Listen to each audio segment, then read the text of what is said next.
And we are live. And once again, if you guys have been noticing this week, I have had to do something technical right about the time we started. The stream for Twitter has failed. Elon, what's up, bro? Fix it, man. Yesterday I did a resync with the connection. Today I will remove it. So that's why I haven't been streaming on Twitter.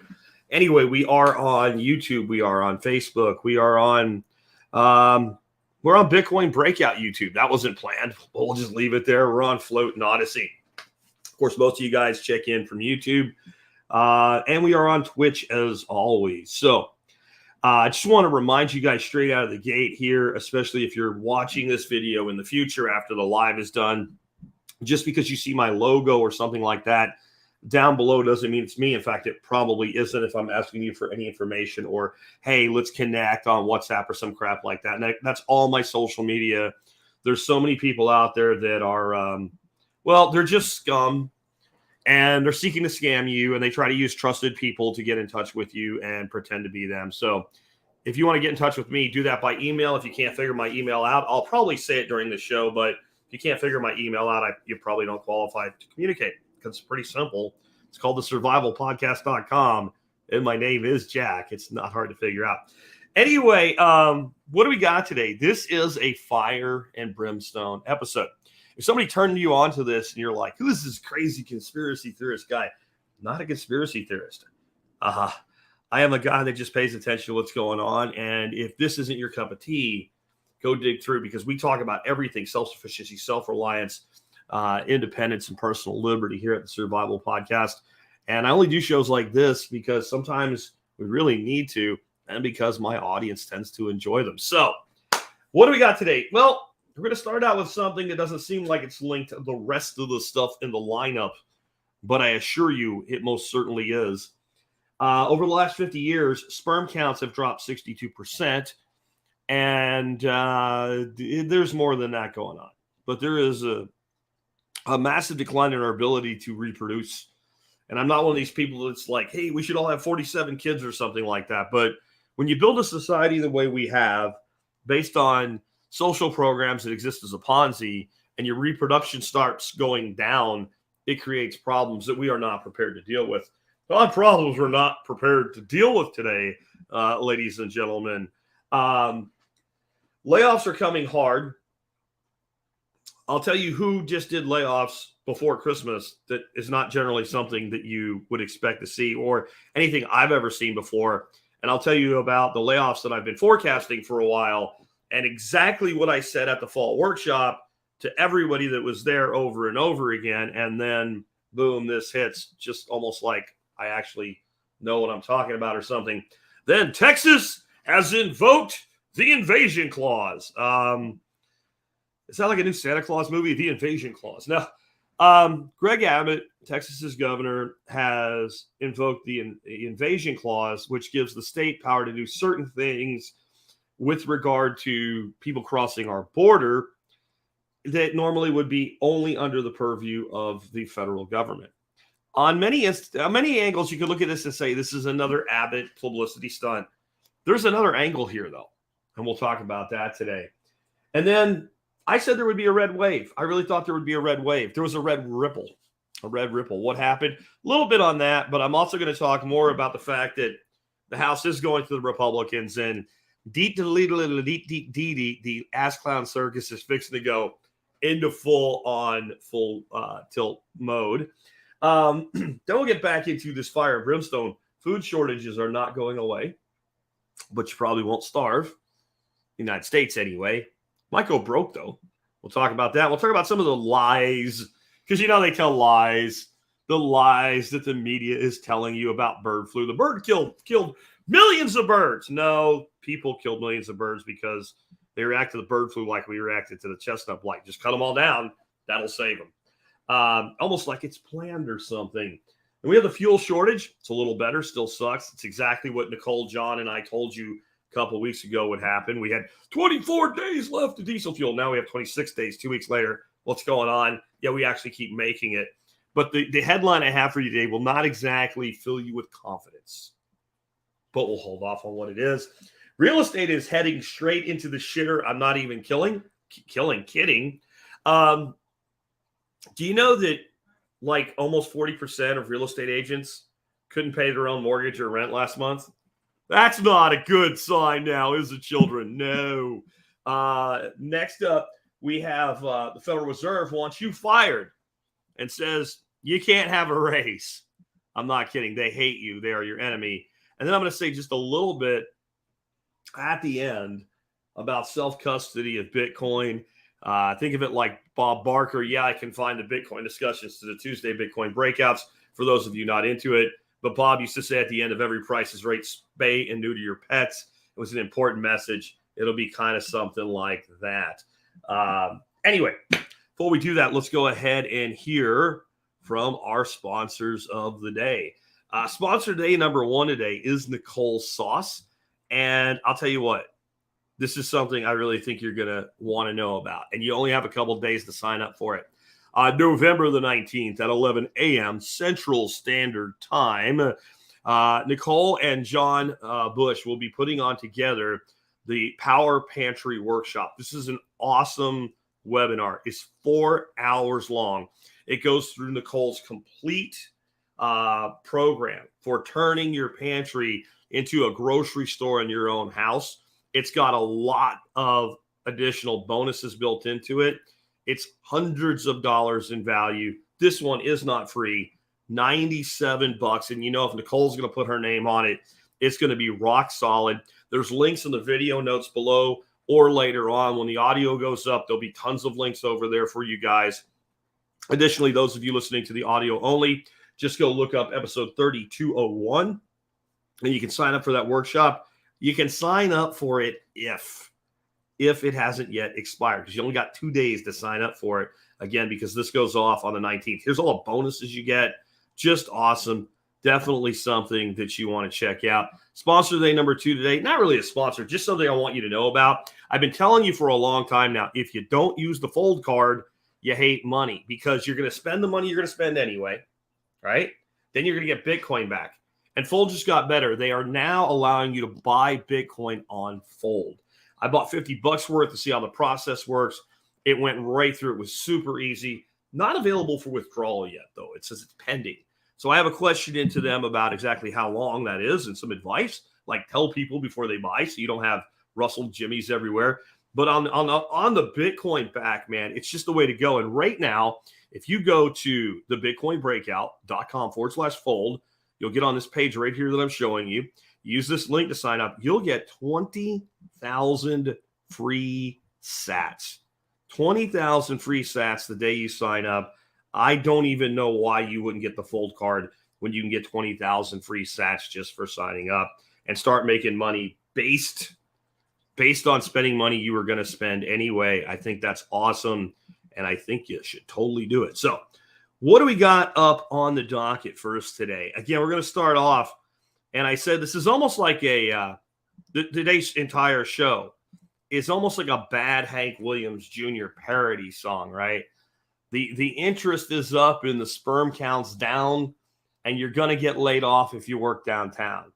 You're going to see by the time this is over with, I'm not stretching it when I say that. But here's what prompted today's lead story. It's a story out of Israel. And this might be one of those things that you don't really get how big a deal this is. And it's so much bigger than, well, we have enough people. It's such a minor thing.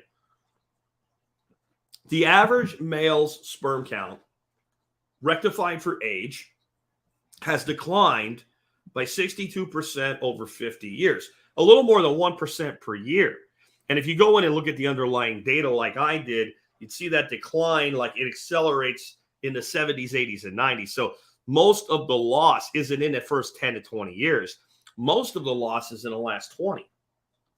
And that would make a lot of sense with the way that we're eating, microplastics, other things like that.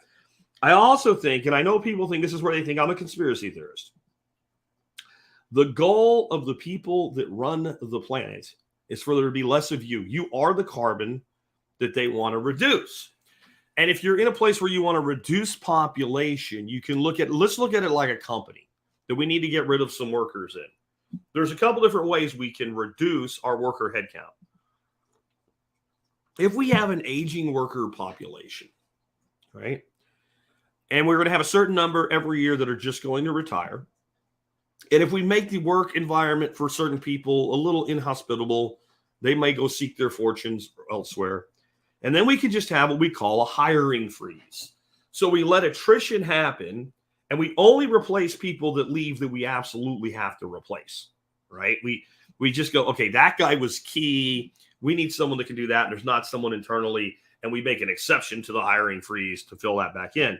And if you're a big company, you can easily get by with a 5 to 10% reduction in worker load over a year or two without actually firing anybody. And firing people is nasty business, right? And if you throw something in there like a little bit of incentive, like we're offering early retirement for people that have been here X number of years, we're offering severance for people under certain conditions, well, then you can accelerate that, right? And so that's a cleaner way for a company if they have the time and the ability and the logistical wherewithal to do it. And it's often done. We're going to reduce worker headcount, but not take away anybody's jobs. It doesn't completely kill morale. And the people we push out the door are usually the ones that, you know, you might have a little cake for them and say, bye. And as soon as they leave, you're like, bye. They're that people. Well, what do you do when you have a population of like 8 billion people in the world and you want to reduce it? Well, if you look at the most horrific modern example of this, it would be what? It would be what the Nazis did in World War II. That's what it would be. And, you know, they killed 6, 10 million people, somewhere in there. There's debates about how many, but it was millions of people. And at the same time this was going on, what else was going on? Bombs going off everywhere, warfare, people starving to death, people dying of diseases. It was the most modern war of the time. Millions and millions and millions of people died.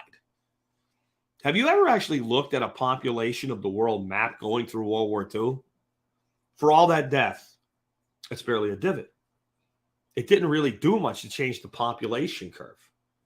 It's not enough people. It was a big mess.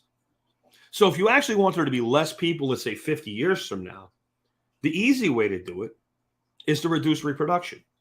And again, I know you may think I'm a conspiracy theorist when I say this, but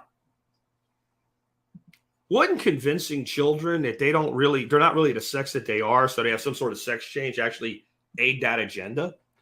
Wouldn't prescribing medications, whether they're swallowed, injected, inhaled, whatever, that reduce fertility rates, aid that? You see the problem. Like if having a much smaller population on the planet and the death and destruction of World War II didn't get you the population reduction you might have wanted, then today you're going to need to use a variety of methods to reduce the reproductive capacity of people.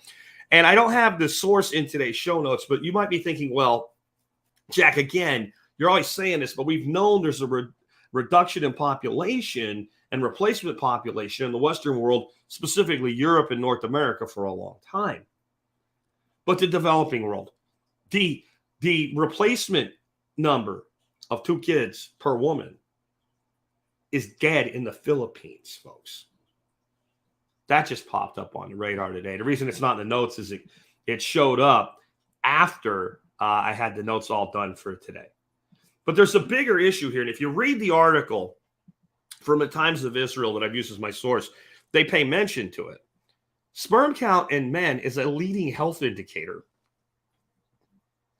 Do you understand what I'm saying? Like, if the average man is supposed to have, we'll just make a number up, a sperm factor of 1,000. That's what the average man is supposed to have at the age of 25.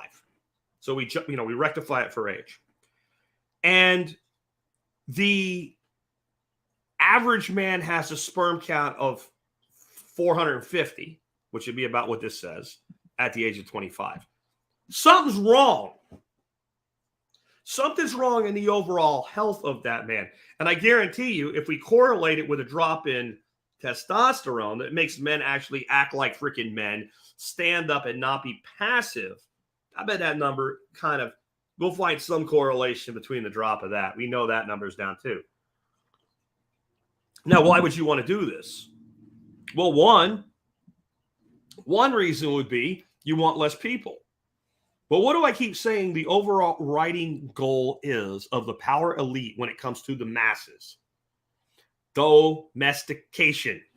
They're trying to domesticate you the way you domesticate your dog, right?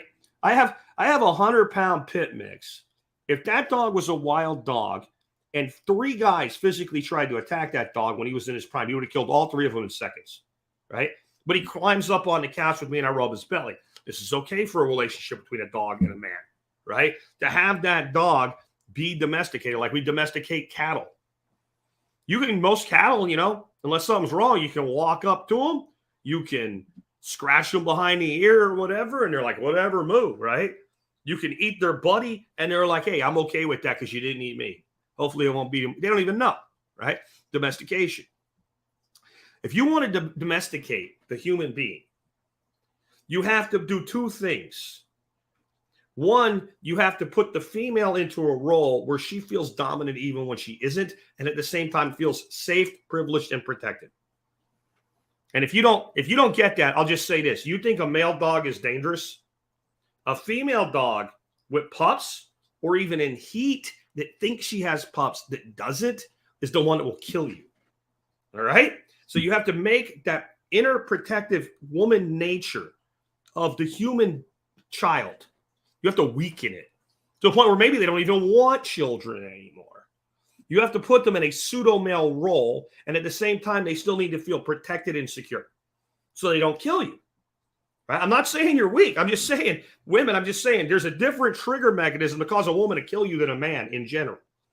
And then the male needs to be put into a simp-like state underneath the female so that it will do whatever the female wants so that it's not ostracized, even though it doesn't know to do with itself anymore because it's not really a man anymore and it can't act like a man anymore. Now, you do that. And you domesticate the human species. And then this ends up being a byproduct of it. You can think, I'm crazy. But those of you who are tuning into your first one today that have been around a while, you just think about how many times this has turned out to be the case. And Ecomouse says there's 60 likes with 173 watching. That's not enough. You guys better get some stuff. You better start hitting that like button or the Ecomouse is going to get angry. Moving on, layoffs. When I show you this immediately, if you haven't seen it yet, you should have a little bit of an inhale. I'm just saying. It may be a bit hard to read on the screen that size. Let's take the but what this is a tweet that I did of a article that was just published. Huge layoffs, including thousands at Amazon in FedEx in peak shipping season. So I've been saying that every major Fortune 500 company has plans to lay employees off in the next 18 months. I've been saying that since the summer, and I said the layoffs will begin as soon as the election's over, in earnest. And the reason was, and it turns out it worked, and we got to partly work because there's other reasons behind it, but we got the red ripple instead of the red wave.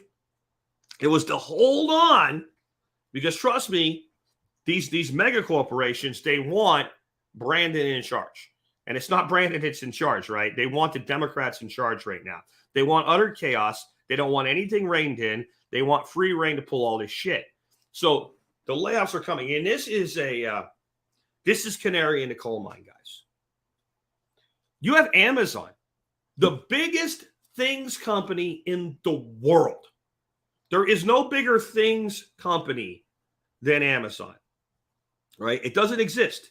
Biggest, when you think, if I say I bought something online, you have to guess where I bought it from, and you don't have any other information.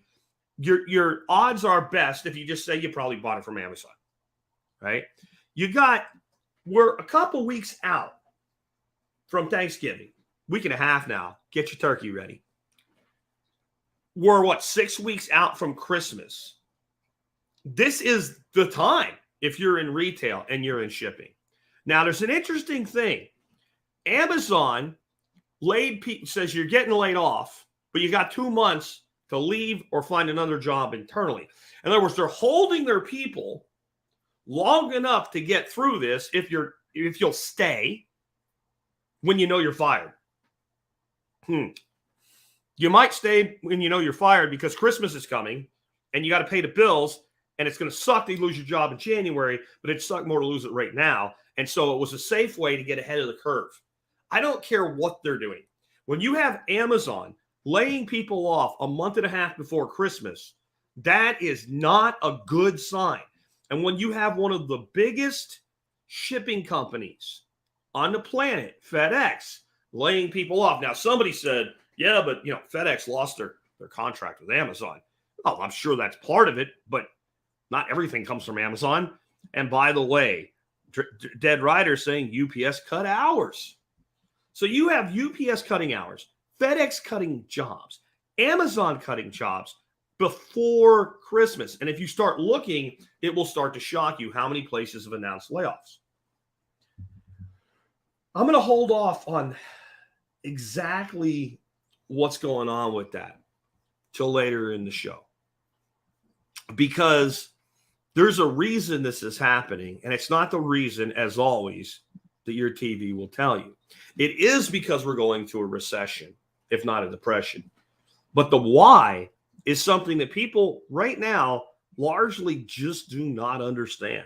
So let's move on to something else. Texas has invoked the invasion clause. It almost sounds like remember Adams, the Alien and Seditions Act or something like that. It's not that dramatic, but I'm seeing the potential, not that definitive, but the potential that the groundwork for something else is being laid here. So let's just talk about it as it is. And then from there we'll go to the Crazy Jack conspiracy theory, which is, I'm going to tell you, that's pure speculation, but my speculations have a way of playing out about half the time. So Abbott invoked the constitutional invasion clause amid the immigration crisis. This is a legitimate thing that a governor can do. It is both in the United States Constitution and the Texas Constitution. It gives the governor and the executive branch within the state the power to do things that normally are reserved only to the federal government. And it also gives the executive branch the authority to use the law enforcement components to make that happen, be they National Guard, be they Texas DPS, etc. That's what Abbott says he's doing. This was announced after the election. Interesting. And Abbott has a habit, a track record of doing things that look far more aggressive, authoritarian, impactful than they end up being. He really does. He has this kind of habit. They're going to do all this, and it ends up being, we're going to bust all the illegal aliens to Washington and Martha's Vineyard or whatever, and they send a couple hundred a week or something like that. And I'm not choosing one side or the other on that. I'm just saying he has a habit of making it sound like it's bigger than it is. When you look at what he's going to do under the invasion clause, it isn't much different than what he's already been doing. Because what they're going to do is they're going to apprehend the illegal immigrants coming across the border and then take them to the border checkpoints where they can apply for asylum legally. He's not deporting them. And he's not really doing much, at least that he's saying, that is going to keep them on the other side of the border, right? He's just basically going to do what they've been doing, but more of it, and talk about doing it. But there's something else at play here that at least has a potential. By the end of the day, by the end of this episode, you're going to be like, shit's really getting bad. This country's in for some hard times. Many of you who have always felt that way, you're like, oh, but this is worse. And guys, I'm only scratching the surface. Today's show is called The Bloodletting is Beginning. And it should be The Bloodletting is only just barely beginning. It's just too long for a title. We have some bad shit coming. We also have some people who have completely lost their freaking minds. They have gone over to the side of complete and total lunacy, and many of those people are now in charge. We have no idea what the next 2 years will bring, though it will probably be a pretty interesting ass clown circus. We have people in our media trying to drag us into war. I don't have a bullet point in the agenda for this, but here's an example. A couple days ago, it was reported by every major news outlet that what happened? The Russians shot 2 missiles at this random town in Poland, and we have to have Article 5 of NATO and World War III necessary. Let's go do this. Let's kill them. Now, they didn't quite say it that way, but it's pretty much what they said. They absolutely, oh, this is funny. A little side here. John Rice said Elon hired a few of the fired people back. If you're referring to Ligma and Johnson, you need to dig into that little joke there. Anyway, so it was reported that it was definitive. Russia did it. And 2 people died in Poland. Russia did it. No one even stopped for a second and said, hey, wait a minute. Why would Russia launch 2 missiles at this non-strategic place in rural Poland to kill a couple random people, risking World War III? Nobody even asked. And if you did ask that question, because I did, you were told to shut up, Putin apologist, all the other shit. So I figured out from reporting and sources about 4 hours into this that the missile wreckage found were Ukrainian anti-aircraft missile parts. That probably there was like this air battle going on, and the Ukrainian missiles ended up going off track or whatever and landing in Poland. And it's also possible, because we don't know yet, that it was like a Ukrainian missile and a Russian missile, and right? So one's going after the other, and they both go down in the wrong place. So it could have been one of each. But we know that there was Ukrainian anti-aircraft wreckage, anti-aircraft missile wreckage. It was Ukrainian missiles that at least partially responsible for the damage. So I put this out midday, 2 days ago. The next day, 19 hours later, CBS News says, breaking. The missiles were actually, anti-aircraft Ukrainian missiles. Oh, wow, breaking. Good on you. You got to start thinking, remember we started with this. Abbott and the invasion clause. This is our media today. We have the media reporting as though it's an absolute fact. And if you say anything that questions it, you're attacked.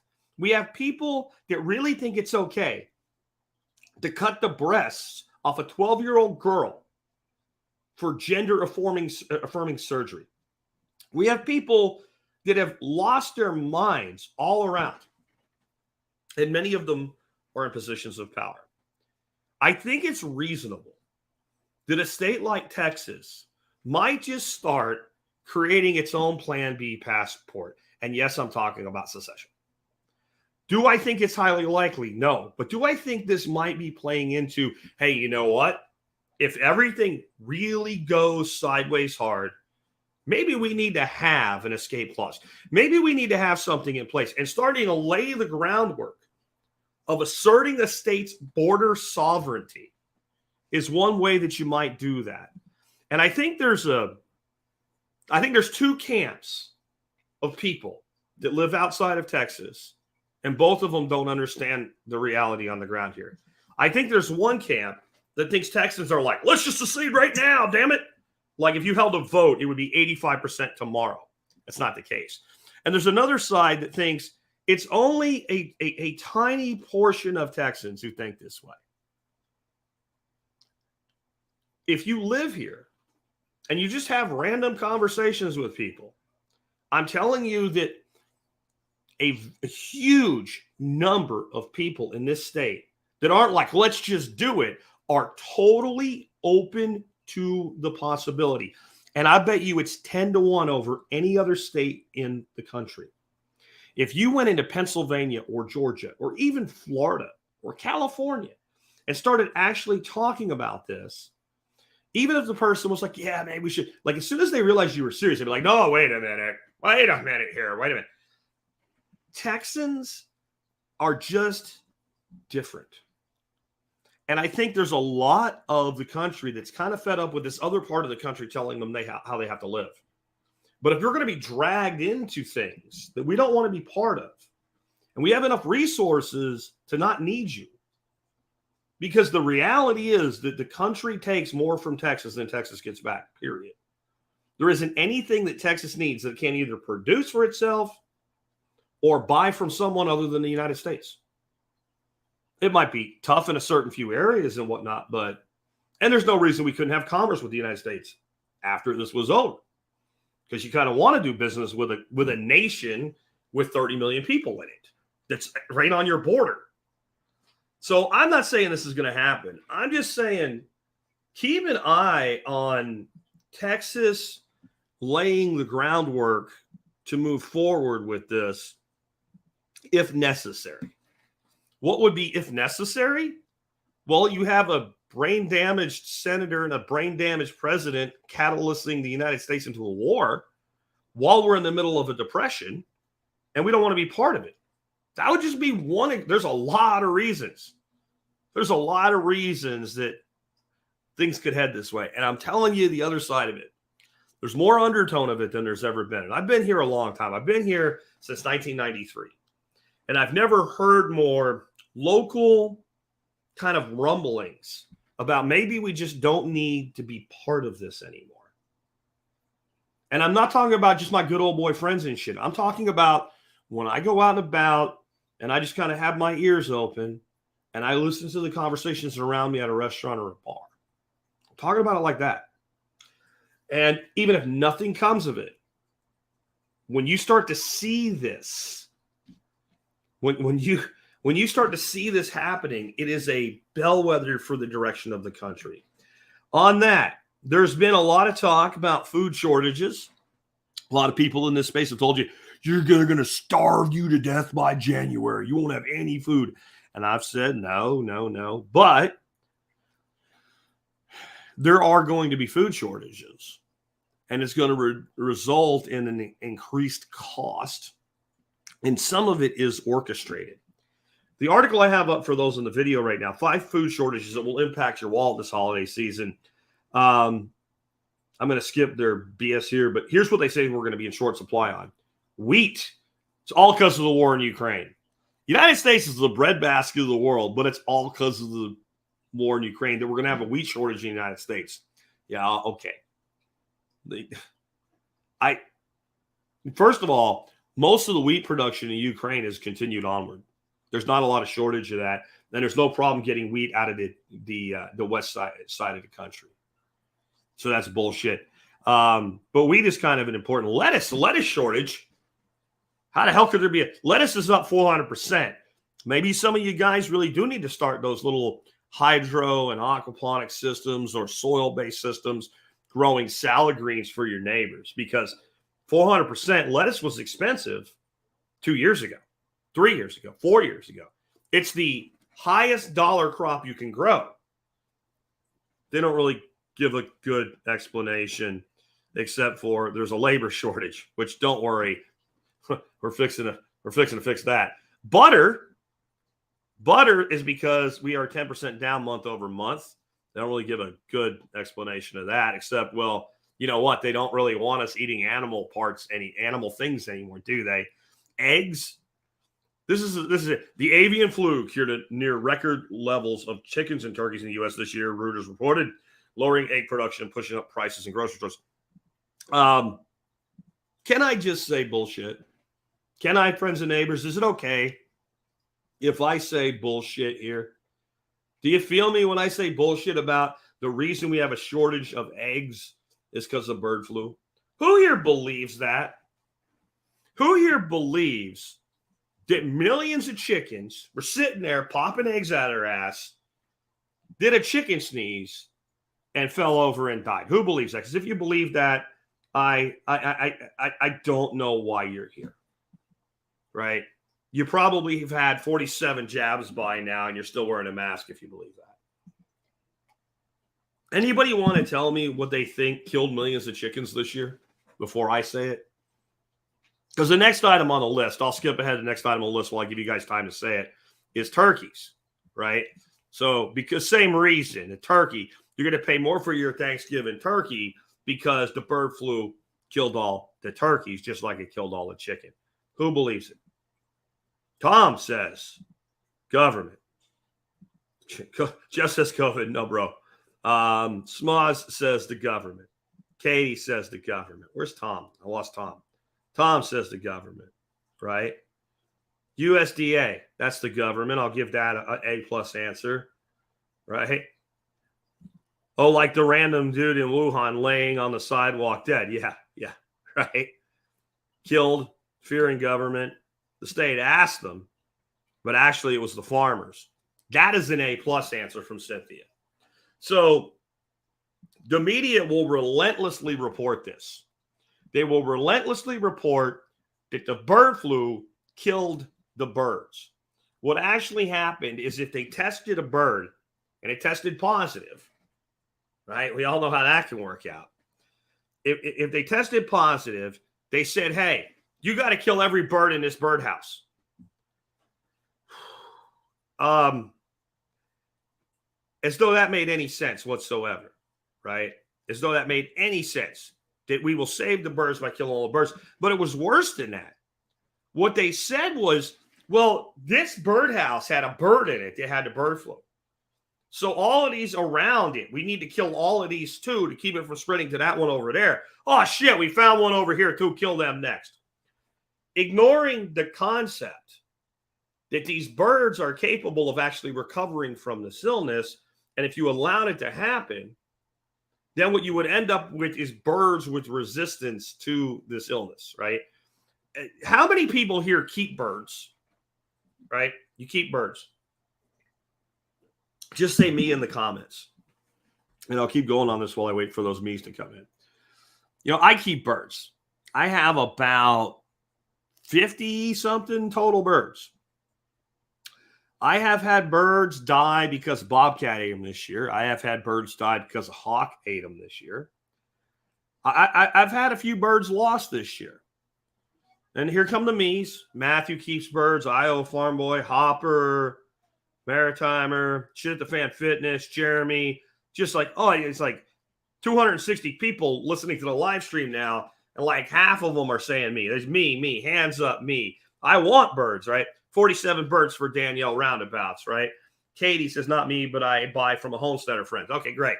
If you keep birds or you know somebody that keeps birds, did anybody have a bird, one bird, for no apparent reason, fall over and die from disease this year?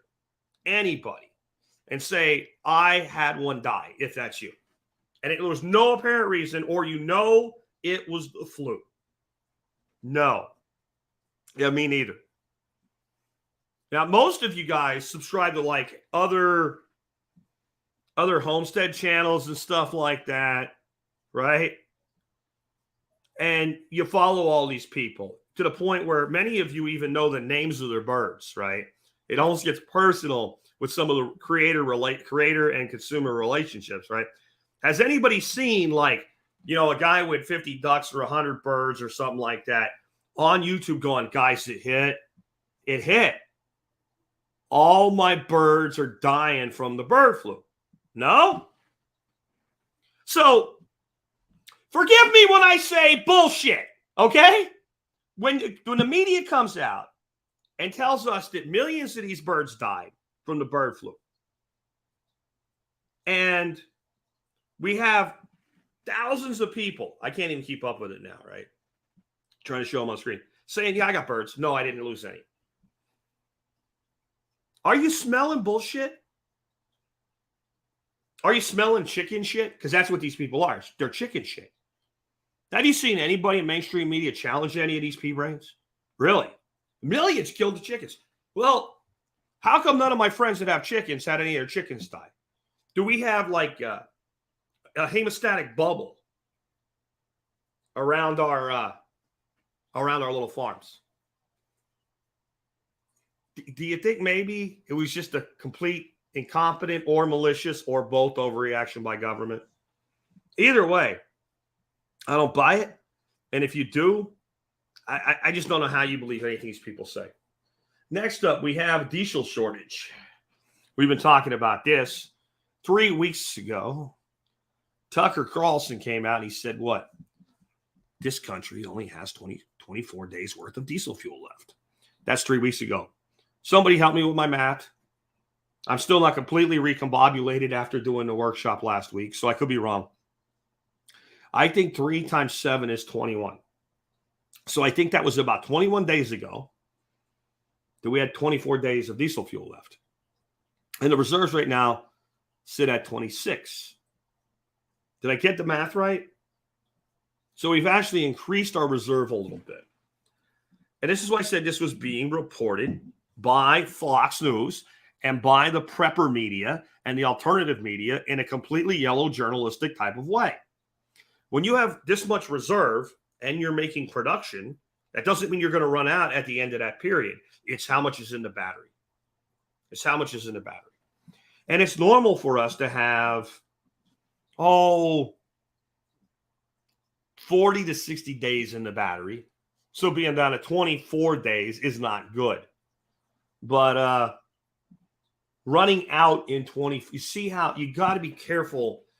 And I'm giving you doom and gloom today. And I'm still telling you, be careful about these people that propagandize the opposite side. Somo here says right side propaganda. You know, and the prepper space was just going crazy. I saw so many viral videos. You know, the person with their face all shocked. What is it with you guys? Like, all you YouTube creators, you discover Canva, and then all of a sudden it's, like, you guys that are listening only can't see my face, but you know what I'm talking about. These retarded thumbnails these people come up with. You know, like, oh my gosh, look at that. Oh, I got an idea, whatever. Anyway, you had all these retarded thumbnails. Make your pemmican now or you're going to starve to death because there's not going to be any diesel fuel. 25 days, no diesel fuel. But this doesn't actually make you feel good, does it? This headline that the people on audio only haven't been able to read for themselves. Diesel shortage update. U.S. supply will barely make it through the winter. Don't worry, guys. It'll be fine.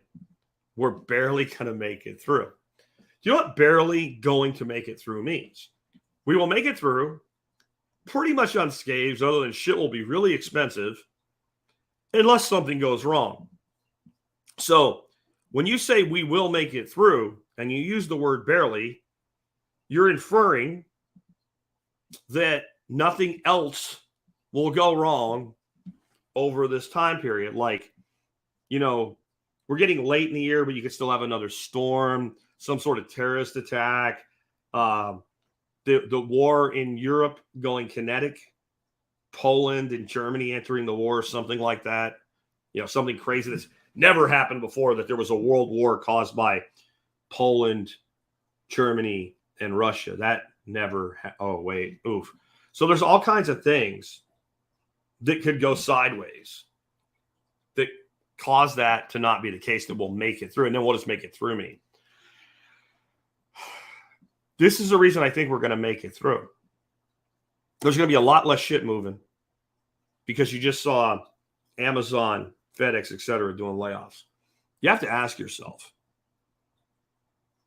as screwed up as the world is right now, might part of the reason that the economy is intentionally being crashed is to reduce resource consumption, to create rationing without having rationing?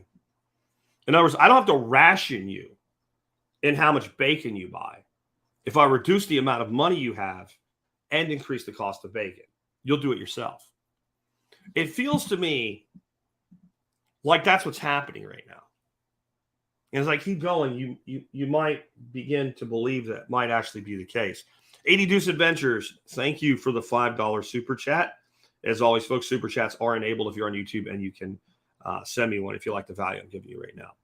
So the next thing I want to talk about is real estate. And I've been talking about this for months and saying real estate's about to go into the shitter. Well, now it really is. Really, really hard. I want to start out with this one, though. It's on Yahoo Finance. 37% of real estate agents in the U.S. couldn't afford to pay their rent in October. Another bad sign for the housing market. Here's 3 takeaways for sellers right now. And the takeaways are you're fucked, and you're fucked. Like, if you bought at the wrong time and you're trying to sell right now, it's going to hurt. It's going to hurt bad. So when they say rent if you go deeper into this, they're including people that own, like real estate agents that own their home. Either they missed a mortgage payment or they missed a rent payment in October. Now, when you're in real estate, you're getting paid as sales close. So you're talking about August and September. Business was so bad that over a third of our real estate agents can't afford their own house. There's a lot of real estate agents in the country. That's a lot of people. And then you have to ask yourself, the person that skipped a rent payment or a mortgage payment in October, whose main income is from selling houses, what are the odds that they're going to make their payment in November?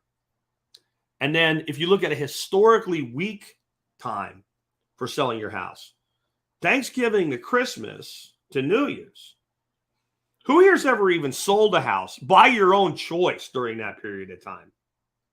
Right? Eka Mouse says real estate realtors in her neck of the woods are doing fine. You live in rural America, Eka Mouse. You got out. You got out. You did. SOE, Special Operations Equipment. Thank you for the $20 super chat, John. I really appreciate that. You got out. And some are doing good and some are doing bad. This is definitely regional. But the overall housing market is tanking. And it's tanking on purpose. And this one I have up for you here, this other article, evidence builds for a painful housing recession. You got to understand what happened to understand why this is such a terrible, terrible setup. If you plan on selling anytime soon, and it sucks even if you're a buyer, unless you're really cash rich. Tons of people bought houses during the nonsense of the COVID shutdown. And one of the reasons they did is interest rates were already stupid low and they pushed them lower, below 3% in many instances. And then they sent people thousands of dollars. And then some states were like, we're going to pretend that we're Nazi Germany or China. And other states were like, yeah, I don't think we're really going to do this. And then companies were like, well, since you started working from home and nothing bad happened, why don't we close this giant building and let everybody keep working from home? And then all of a sudden people got freedom and money and they went elsewhere and they bought houses. And then when that was going on, companies like BlackRock said, hey, we want to get in on this because they pay even less than interest than you do. And if they default, they don't even care. So they started buying houses as rental houses, sight unseen. And that drove the market up even more. And so what we've had is this massive run up in real estate prices, a massive geographic relocation by people across the country. And then the Fed went, whoa, wait a minute. We'll talk about those bastards here in a second. And they said this economy is getting way too hot. Inflation's out of control. We need to rein in inflation. So they started raising the rates for the prime rate and interbank lending, how much one bank pays another bank to use their money. This directly translates into how much you pay to borrow money to buy a house. Because it's all a big game of borrowing grab ass. So now what ends up happening, Schaefer Select, thanks for the super chat, $4.99. Appreciate it. Now you go out and you say, well, this house that was $300,000 begins to come down in price. It comes down to $250,000. And you were like, I can almost afford to buy it. This is the house I want. And it's not this house. It's this type of house, this neighborhood, this size, this age, this construction type, whatever, was appraising for $300,000. Now it's appraising for $250,000. And you were at the edge of whether you could afford it or not. So what would you think? That person would be like, woohoo, I said $50,000. I can definitely buy it now. I didn't want to buy the $250,000 house before because based on where I lived, it's not quite the level of house I'm looking to go into. Well, right now, the $250,000 house, unless you have cash money in your pocket, which you probably don't, will cost you more than the $300,000 house would have cost you 7 months ago. So the equalization point, the number that has to come down to get back to par, assuming you didn't lose your job, is around 35 to 40% of value. And if you don't think that can happen, you don't even understand that we went up by way more than that over the past like 7-8 years. I'm sitting in a house right now, shitty market and all. If I put this house up for sale for $450, I'd have it sold by the end of the week. If I put it up for $500, I might have to wait a while. I might never get it. But $450, it would like just go. Even now, I paid $205 for it 10 years ago. Work those numbers out and tell me it can't come down 30-40% from where it is right now. Now, here's the thing. Do I care? I'm not going anywhere, and I can still get out with a big chunk of cash. And it's only the people that are long in their property or bought with the cheap money at the very beginning before the real upbound went that are in good shape. Everybody else is in bad shape. Everybody else is in bad shape. Really bad shape. And this is where people, well, should I buy now? Should I wait? I don't know. Because I don't know your personal situation. And I don't think we're going to see, everybody keeps talking the Fed pivot, the Fed pivot, the Fed pivot. John Pugliano presented at the workshop. He said, I don't want anybody to get too scared or anything. And I thought it was going to be fire and brimstone. And I told people after he was done, if I gave his presentation, you'd have been on the floor in a fetal position with your thumb in your mouth, sucking your thumb, hoping it was all going to be all right. If I told you how bad I think it's going to get compared to that. But the number one thing that has him going to like some gloom and doom, which is unusual for John, is the Fed ain't going to pivot. Not anytime soon. There's this, when you're a kid and you believe the great pumpkin's going to come like Linus, there's a point where the sun's kind of coming up. The night is almost over and you still think he might come, but he doesn't come. There isn't a point when you're mature enough to go, he's not coming. The great pumpkin's not coming. The Fed pivot's not coming anytime soon. And these interest rates, and they're jacking them up, is not just about, it's not just about the housing market. This is a headline today out of the UK, or yesterday out of the UK, because they'll actually report news at the Daily Mail. The Federal Reserve tells employers to stop giving pay raises in order to bring inflation down. Warn wages are raising faster than they have in decades and are almost now 2 jobs for every person looking for work. Now, you believe this? I don't mean about the wages raising faster than they have in decades. There's 2 jobs for every 1 job seeker right now. What are those jobs? In the words of Chris Rock, scrubbing Lincoln's ball sack at the Lincoln Memorial. Anybody remember that movie? It was a pretty good movie, right? What are these jobs that are so available right now? I mean, there are some good jobs available, but this 2-to-1 ratio, I'm skeptical that these are jobs that you actually want. But it's worse than this. And only one person I could find publicly in print, because John Pugliano said this exact thing at the workshop.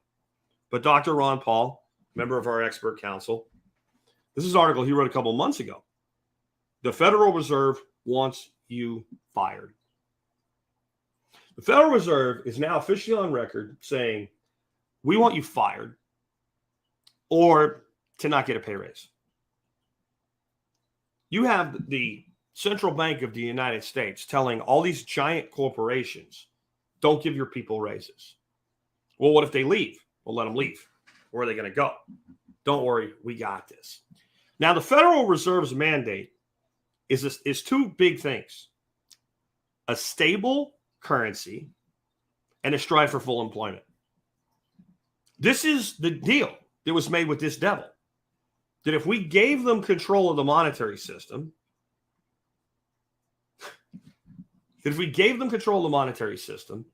they would make sure that everybody could have a job and our currency would be stable. You can talk about the Constitution all you want. They have failed their mandate miserably, decade after decade after decade. And their literal solution to a problem is to destroy employment in a strong employment market, to destroy the housing market in a strong housing market, and to destroy the currency when inflation gets out of hand to create a deflationary curve. You know what they call "we want you fired"? You can read Ron Paul's article for yourself if you want to. But in a speech, Powell described it as labor softening. Labor softening. So we just take all your jobs, throw them in a dryer, throw a bounce sheet in there, and turn it on and soften it up.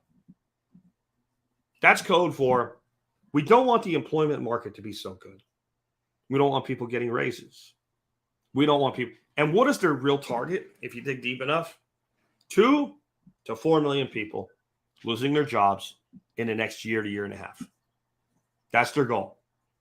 They want to kill the jobs of 2 to 4 million Americans. This is a stated goal. And if they do it perfectly, if they demonstrate their extreme efficiency and their extreme perfection in doing things the right way that we have seen them do for so long, they're so good at what they do. If they get it just right, then we should get a garden variety recession and a somewhat bumpy landing. Do you think they're going to get it right? Do you have confidence in the ability of the people that caused the problem to fix the problem? Personally, I don't. So when I look at this, what I see here, guys, is no good news for the economy going forward. None. Not a shred of it. You've got the Federal Reserve intentionally destroying the lives of 2 to 4 million Americans. 2 to 4 million. Fuck, you don't have a job anymore. Screw you. Now, wait. Let's think about this a little bit differently. What do we say when a corporate raider or company goes out and sees this company and says, this company's ripe for a takeover, man? They're inefficient. They're not adapting quickly enough. But they're not doomed. What we need to do, get the capital together, go in, do a hostile takeover. Since they're public, we can offer enough money, buy this company, and they can't say no. Shareholders will roll over once we hit a certain strike price per share. They buy this company, it employs like 20,000 people.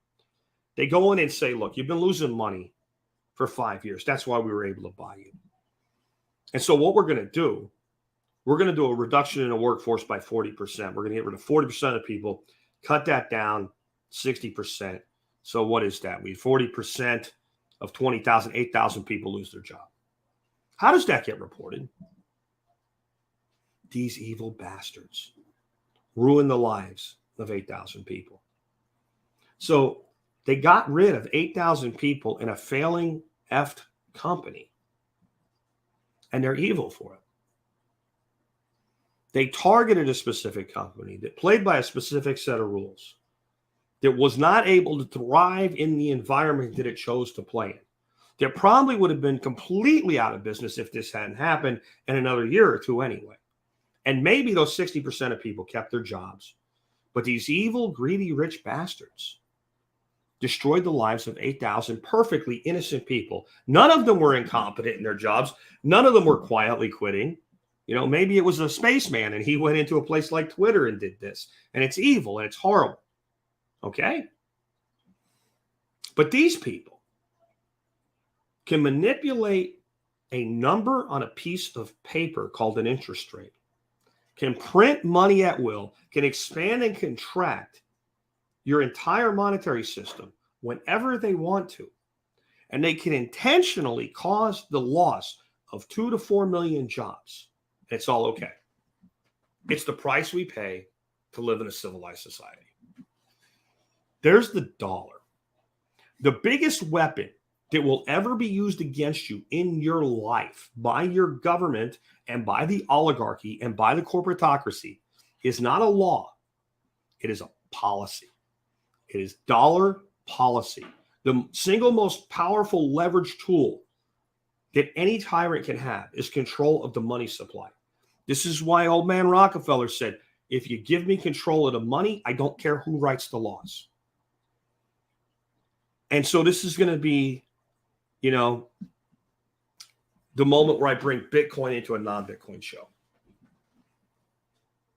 It is important that humanity figures out a way to have a monetary system that exists outside of their control and exists outside any other entity's control. It has to be a market-driven monetary system that the market allows for self-correction for. Because if anybody has this power, they're going to use it. One of the ways to look at this is a thing known as the Cantillon effect. And that is simply that when you have a fractional reserve system, money is printed, it is created. And the closer you are to the faucet, the cheaper the money is. And if you're close enough to the faucet, you can get money out of the faucet and pay less for it than you can sell it for. Start thinking about it that way. Imagine it was water. This person over here is going to die of thirst. You are close to the faucet. You can fill up a bucket for a penny, and you can sell him the bucket of water for 3 cents. You might think I'm not going to get very rich, but what if you have to sell the water to everybody in the world? And only the people that have the bucket at the faucet can take that bucket to anybody else. And the only source of that water is from somebody that has a bucket, and you don't get a bucket. You get a tub. Your tub qualifies you to have the water dumped from a bucket into the tub. You can't come to the faucet. That's how money works in our system. And even when you have your water, I can turn the faucet up and your water in your tub goes down. That's how money works in the system. And unless you keep your tub in your house, which I might make illegal soon, you have to keep your tub in a reserve storage facility because water is so critical to our society. So water now comes out of your faucet, but you have to pay for it. But if you take too much water at one time, I might say, hey, you're abusing this and shut your supply off. If you say something I don't like, I might shut your supply off. And the person with the bucket can still get the water on the cheap. And you got to figure out a way to buy it from them. And maybe it'll be more expensive for you now. That sounds insane. Who the hell would let a system like that exist for their water supply? Who the hell would let a system like that exist for their monetary system? We have. And we have since at least 1913. But really longer than that. The bankers have been in control of this country. Even during the Greenback years, the bankers have really been in control of this country. Even during the Andrew Jackson years, the bankers have controlled the money in this country since its founding and prior to it. They always have. And that's why this whole gold, silver thing will not work. If it was 1985, I'd be on board with it because it would be less bad. It would be less bad. We cannot have a modern economic system that allows me to do business with you, okay, between here and Pennsylvania in using silver and gold without trusting a third party. And this is what we know. You cannot trust a third party, especially a required third party. If you have a system where a third party can make things easier, but I only use you because I like you. I only use you because you do what you say you're going to do. And the minute that you don't, I have another option. Then we can trust a third party because we can trust human incentive. I will do it right because I don't want to lose my customer to somebody else or because they go direct. But if you give someone the ability to print money, if you give somebody the ability to lie about the monetary supply, well, we'll put it on gold and that'll make it controlled. They can't lie. You trust the government and the banks not to. We'll audit them. Oh, you trust the auditors? Who do you think is going to audit Bill? Bill's nephew, right? You can't. And so I encourage you to learn more about Bitcoin. I won't go deep into it, but I'll also let you know I put out an article. So for those that haven't been paying attention to what's been going on in the crypto space, there's a major exchange called FTX, and I won't get into it. I'll just say that, like all of these scam things with all leverage, and you're going to, you know, you're going to stake your crypto, and you're going to, you're going to earn a yield and whatever, and yield farm, whatever. Like always, it fell apart. And how bad was it? They were supposed to have something like 36 billion, 40 billion in reserves. And that's like all your money sitting in their crypto bank, various cryptos too, shit coins and Bitcoin inside their exchange, right? So you go to the exchange, you buy and you sell, and you hold. And people like me say, get your money off the exchanges now, self-custody. And when it all fell apart, it didn't turn out that they had like 20% less reserves than they said, or 40%. They literally had no reserves. There was everything was fake. All of it was fake. And now this is causing people to shit their literal pants and come to me and go, Jack, I know you said to get my money off the exchange. Sit on Coinbase or Gemini or something like that. And what it comes down to is people are afraid. I authored this article. It took me 2 days to write this. The basics of Bitcoin self-custody. It tells you exactly what to do. It breaks it down into 3 standards: a gold, a silver, and a bronze standard. They're all better. They're all a form of self-custody. The easiest one is the bronze standard. That's using a software wallet like Exodus and nothing more. And I tell you how to do that safely and how to mitigate the risks. I tell you how to move to using a hardware wallet and what it does and doesn't do for you.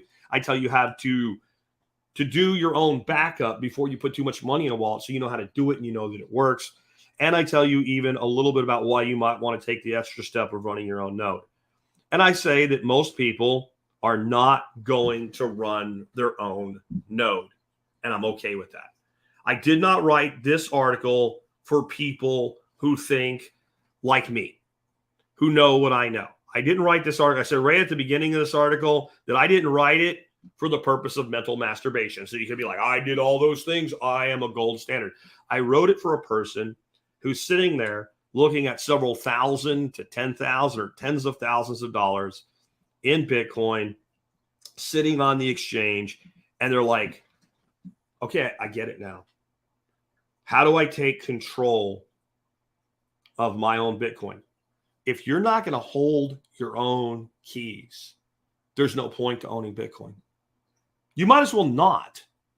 You don't own, if you don't have a backup phrase, not an alternate password, a backup phrase, a 12-word phrase, a seed phrase for your Bitcoin, you have a claim on Bitcoin. You do not have Bitcoin. The entire point of Bitcoin is I can take it into custody. I can delete my wallets. It can be on a hardware wallet. You can throw it in the fire and go, I destroyed Jack's Bitcoin. As long as I know those 12 words or have them marked down or written down anywhere, I can bring it back. There's a thing called multi-sig where you need two keys. You can do that too if you want to, but let's keep it simple. You can never take it away. You can even say, we know you have it. Great. Well, we're going to seize it. We'll go ahead. This is the monetary instrument that people are turning to more and more as they learn. And I'll tell you the number one way you become a Bitcoiner. It's not learning about Bitcoin. It's not learning about Bitcoin. People that come into Bitcoin that start with Bitcoin, they come in always, and I'll admit I did it back in 2013 myself. Number go up, me get rich. Nothing wrong with human incentive. That's a big part of what brings people to it.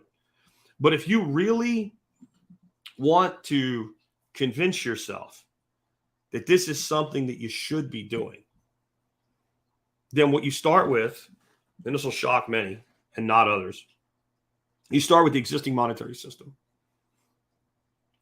If you learn exactly how dollar creation happens, what the fiat standard is, how everything I told you today is true and worse, when you realize that a small number of assholes can change a number on a page and take away 2-4 million jobs if they do it right, and when they screw it up, and more often they screw it up than they don't, that they can cost 6, 8, 10 million people their jobs. And they have no consequence for being wrong. And no matter what they do, they become wealthier. Then you say, this economic system is a fraud and a lie.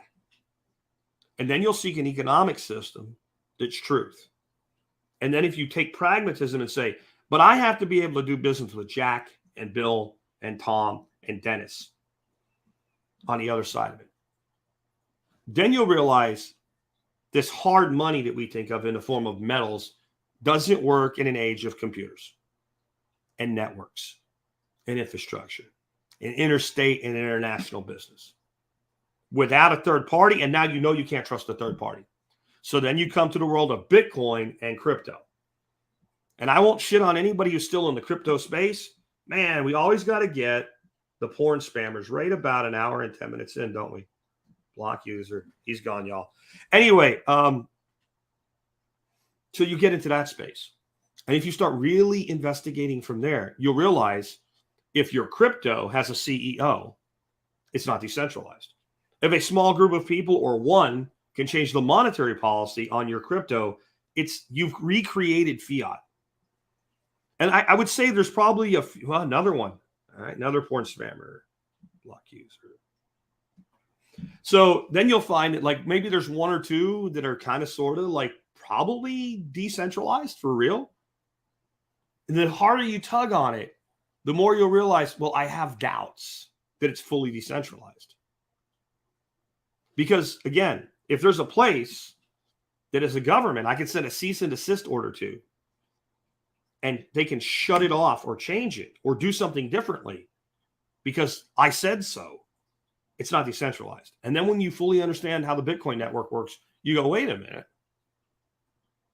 You can send all the cease and desist orders you want. You can shut down every Bitcoin mining farm in the state of New York. Bitcoin doesn't care. You can shut down every Bitcoin mining farm in the United States, and Bitcoin will self-heal. You can say you're not allowed to have it, but you can't take it away from anybody. You can say you're not allowed to transact in it, but you can't prevent it from being transferred from one party to another. You can say there needs to be more, and you can't do it. You can say there needs to be less, and you can't do it.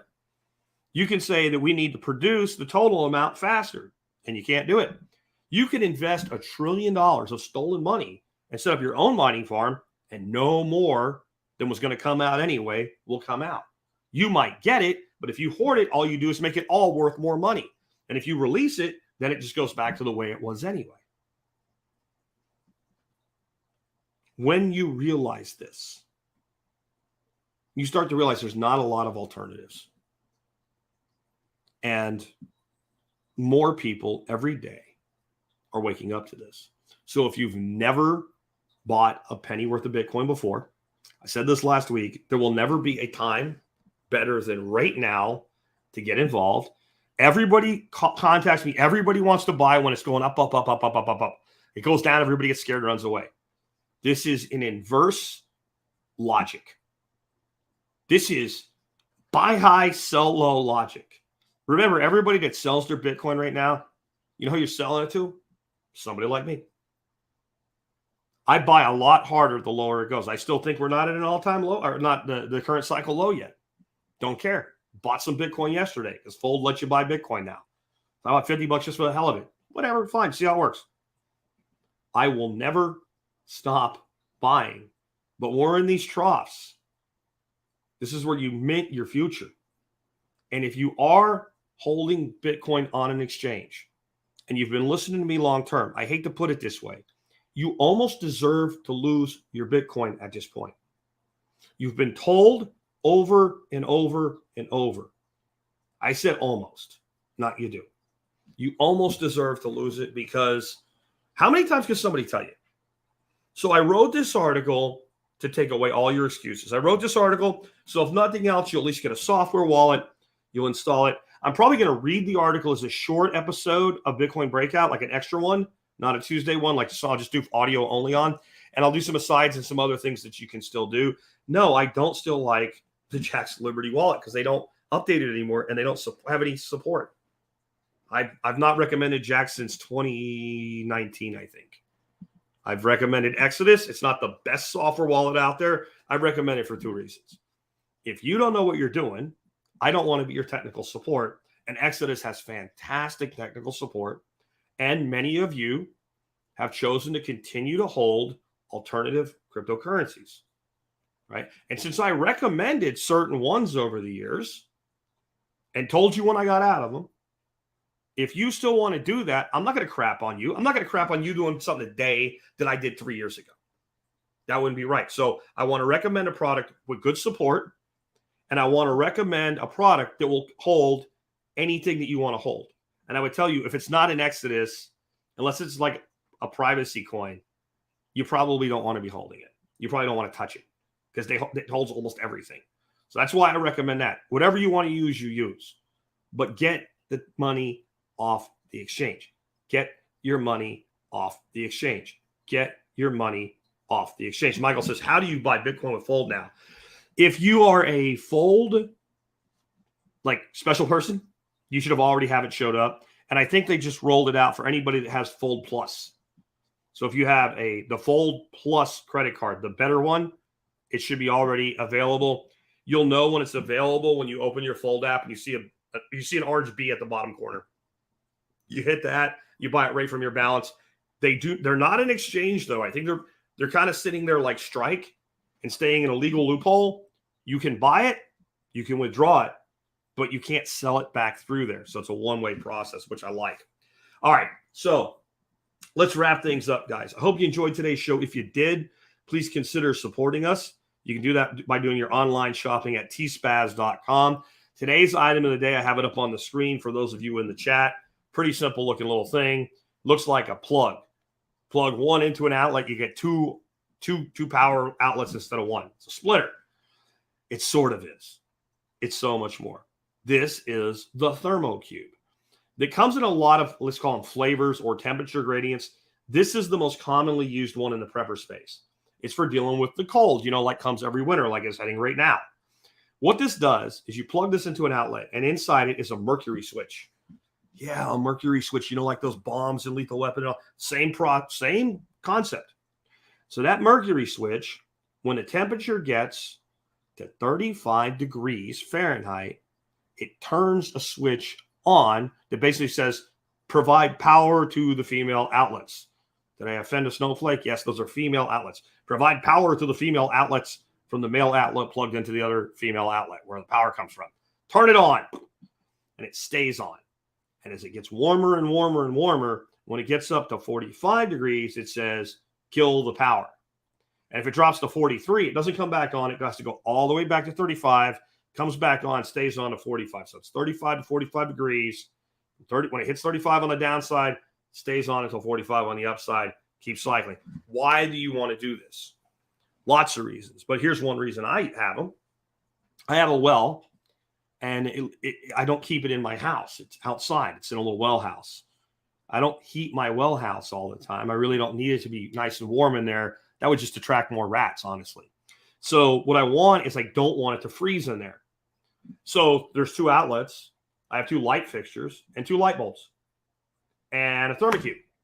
And when the temperature goes below 35, those two lights come on in my well house, and that's enough heat that my well won't freeze up. And when it gets above 45, I'm not going to start a fire in there or something. It shuts off, and it won't come back on until it goes back below 35. So it never freezes up, never overheats. $15. And I can't forget, it's going to freeze tonight. Turn the lights on in the well house. Dennis says, great for chicken coops. Exactly. Here's another example of what I've done with. I've got a little space heater, think about this big, 800 watts. And if you set it to the settings you want on it, when you plug it in, it just starts. And when you unplug it, it just stops. So I put one of those in a small greenhouse. And then that way I'm not spending the good Lord's fortune to heat my greenhouse. I'm just keeping it warm in there so that it doesn't freeze. And once it's 45, sun comes up next morning, whatever, it shuts off. And I can't forget. There's tons of things that you can do with it. And Donnie says 2 lamps plugged in. One will do the job, 2 in case one fails. That's exactly why I have 2 in my well house, because a light bulb will go out. So I go out once a week in the wintertime. It's on my schedule. I check the 2 light bulbs. If one's dead, I replace it. But if it happens at 3 o'clock in the morning when it goes down to 21 degrees, it's still warm enough in there that my pump doesn't freeze. So you can find this at tspaz.com. You can find my write-up on it. You can find some other cool stuff. I actually wanted to show you a couple other cool things today that are in the write-up. One, these are very cool. This is a watertight cord lock device. You're going to have to look up the video if you want to see it, if you're listening to the audio only. This does not go over the thermocube. It obviously wouldn't fit. The thermocube goes into the outlet. This would go where the device plugs into, let's say, the extension cord that's plugged into the thermocube.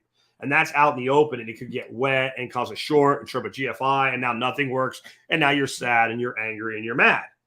These things are $10. They lock around that where the extension cord and the device plug go together, and it keeps them nice and dry, and you don't pop your GFI. Cool, huh?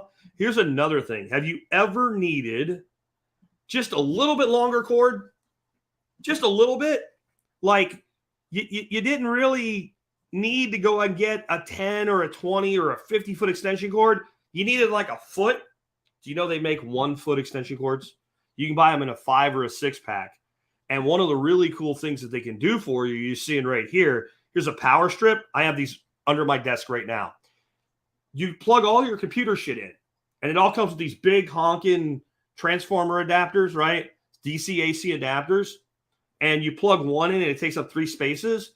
So you take one of these little extension cords, a foot long, you plug your adapter, and then that way you can use all the ports on your freaking adapter. Isn't that cool?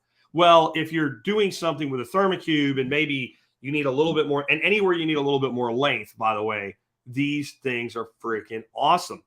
I mean, I love them. We have a variety of kitchen appliances, for instance, right? And my sous vide, my canner, and my crock pot all have cords about 3 foot long. And they all, for my island and where I have my outlets, should be about 4 foot long. So they're so cheap. I just put one on all my appliances, and we'll just leave it on. We put them away with it on. All of a sudden, the cord's a foot longer. Lots of cool stuff in today's write-up. Remember, you can help us out no matter what you buy. If you start your shopping at tspaz.com. If you're not a member of the MSB yet, please consider becoming a member. Just go to the survivalpodcast.com and click on members to learn more. When you do that, you can see all of the discounts that you get, and you can sign up. It's really easy. I do take cryptocurrency, and I'll take any cryptocurrency, even though I'm a Bitcoin only guy now. You'll just be sending it to my exchange. But you'll see all the companies here that do discounts. You use these discounts, you get your money back. And I'll tell you that I have in the plans for this winter to update this list. There's names on this list that need to come off and names to go on, but there's plenty of discounts for you. Comes out at 20 cents an episode. Credit card, you can pay by mail. You can pay with silver, or you can pay with the cryptocurrency of your choice. It's a bit of a 2-part process. I want to say one more thing, though, about cryptocurrency, and specifically Bitcoin versus silver and gold. I have accepted silver, as you can see right here, for my membership program since I launched it. I launched my membership program back in 2009. I'd been doing this about a year when I said, hey, I got to monetize it. So I announced my membership program. I started taking silver immediately. In the beginning, I would get 2 or 3 orders a week where somebody would mail silver to my house or my office. As the show built and I started getting a lot more members and there were more and more people listening, I started getting 5 to 10 orders a week for silver at the peak of the silver orders. And then I discovered Bitcoin. I started taking cryptocurrency, and the cryptocurrency orders started coming up and the silver orders started going down. Next thing I'm getting an order a week in silver. By the time we moved here in 2013, I was getting 2 to 3 still a week. By 2015, I was getting 1 a week. By 2016, I was getting 1 a month. Last year, the whole year, so this year really, right? The whole year of 2022, yeah, there's a month and a half left in it. We've gotten 2 orders for silver. And now I get 5, 6, 7 orders a week in Bitcoin. Accept it or don't. But this is what I'll leave you with. What it makes me think of is back when I was kind of coming up in the professional space, I remember walking around malls. Remember when people went to malls with my family, and a guy'd be in front of Radio Shack with a cell phone, trying to sell me a cell phone. And I'm like, look, I got a pager and I don't want it. My work makes me have it. I don't ever want a cell phone. It's too disruptive. It'll annoy me. People will call me that I don't want to talk to. A year later, I got a cell phone because my work made me have, like, you're going to have a cell phone. Okay, I'm going to have a cell phone. I hated the phone so much. When I got my first pager, this is before I even met Dorothy, I had an apartment by myself. When I got a pager and I realized there was a payphone 15 steps out to my back deck, I canceled my home phone. I didn't even have a phone at my house. It's like I had an apartment. There's a payphone right there. It was a quarter. I'll use the payphone. If it's an emergency, put 911 on a page. That's how much I loathe the phone. And there were a lot of people like me. The phone is now a computer with which you run your life. The phone, once it got attached to the internet, became a tool so valuable to people that everybody has one today. Bitcoin is the internet of money. It's 1996, and you think you're late in the game. It's up to you guys. With that, I'll be back tomorrow with an expert council Q&A show. Hope you enjoyed today's show. Take care, guys.